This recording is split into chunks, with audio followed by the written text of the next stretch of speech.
If you guys believe someone has blocked you on iMessage and you want to know if someone has blocked you, then just follow these simple steps. I'm going to be showing guys 3 different ways to see if someone has blocked you on iMessage. Now, if you try to send a message, if you can send a message, that's good. You just want to send a random message, for example, hi, or anything like that. Now, if you can see the text is blue, that means this person has not blocked you, okay, 100% if it's blue, because when it's blue, when the text is blue, I'm sorry, when the text is blue, that means the message has been sent through iMessage, not the normal SMS or anything like that.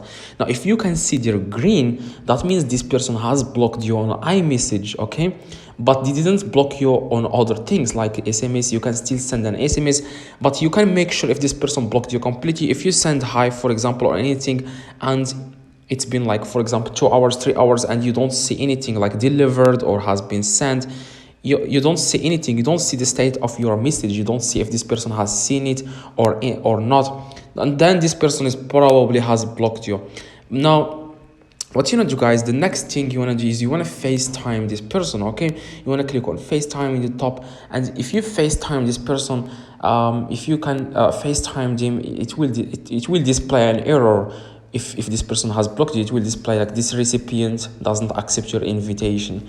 Then this person has blocked you on iMessage. That's how you can see. Now, there are other things to see if you want. Now, the first thing, guys, you need to do, you want to drop a like on this video and click the video in the screen to know exactly how to know if someone has blocked you on iMessage, in case you don't want to send a message or anything like that. Just click the video in the screen, guys, and you will be able to see if someone has blocked you on iMessage or not. See you guys in the next video.